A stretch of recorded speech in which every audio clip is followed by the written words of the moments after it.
देखिए, भारत और पाकिस्तान में जो सीज़ फायर हुआ उसको लेकर कांग्रेस लगातार सवाल खड़े कर रही है। कांग्रेस हमेशा ये पूछ रही है कि अमेरिका कौन होता है उसके और पाकिस्तान के बीच में सीज़ फायर कराने वाला। क्या भारत ये सीज़ फायर नहीं करवा सकता था?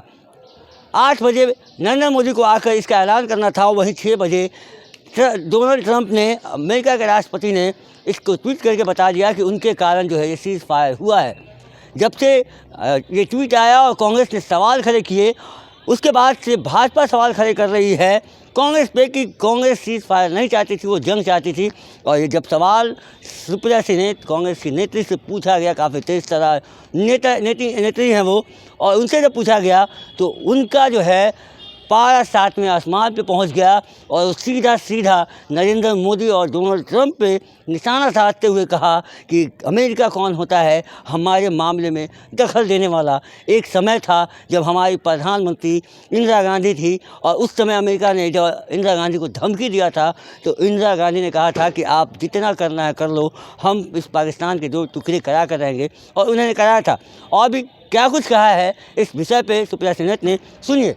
मोदी जी डरते हैं कि नहीं हम लोगों से, लेकिन मोदी जी की कुछ मामलों पर चुप्पी इस देश के लिए थोड़ी घातक है। देखिए, इस देश ने ऐसी भी नेत्री देखी है, इंदिरा जी जैसी, जिन्होंने पाकिस्तान के 2 टुकड़े तब किए थे जब अमेरिका कहता था मैं 7वां बेड़ा भेजूंगा। उन्होंने कहा 7वां नहीं 70वां भेज दो, अपने देश हित के लिए मैं पाकिस्तान के 2 टुकड़े करूंगी। हमारे सेना के शौर्य और पराक्रम को एक प्रबल नेतृत्व मिला, उन्होंने पाकिस्तान के 2 टुकड़े किए।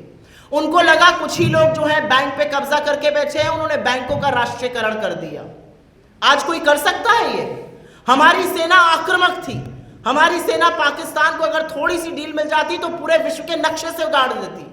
हमने सीज फायर किया और सीज फायर का अनाउंसमेंट अमेरिका से आ रहा है, और पिछले 11 दिन में 9 बार अमेरिकी राष्ट्रपति ये कह चुका है सीज फायर का श्रेय मेरा है, मैंने ट्रेड की धमकी दी, मैं कश्मीर में मध्यस्थता करूंगा, किसी न्यूट्रल जगह पर पाकिस्तान और हिंदुस्तान के प्रधानमंत्री मिलेंगे।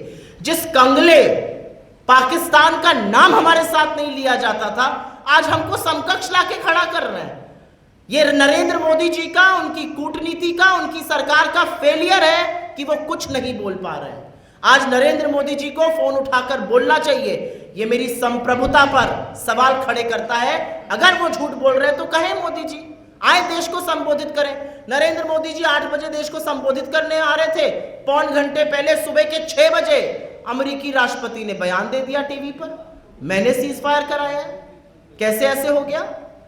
हमारे देश की संप्रभुता पर कोई ललकार रहा है और इस देश का प्रधानमंत्री बिल्कुल उस पर चुप है, उस पर कोई बातें नहीं कर रहे हैं। मोदी जी का प्रचार नहीं थम रहा है, उनका लाइट कैमरा एक्शन चालू है, उनका रोड शो चालू है, उनकी रैली चालू है, वो कुछ नहीं थम रहा है। तो ये किसका विफलता है? कौन सवाल पूछेगा? कांग्रेस के सीज फायर के खिलाफ है। क्या कांग्रेस जंग चाहती थी? कांग्रेस का ये मानना है कि चुनी हुई सरकार जो भी निर्णय लेगी हम उस निर्णय के साथ खड़े हैं। हमने लगातार ये कहा सरकार जो भी एक्शन लेगी पाकिस्तान के खिलाफ हम उसके साथ खड़े हैं।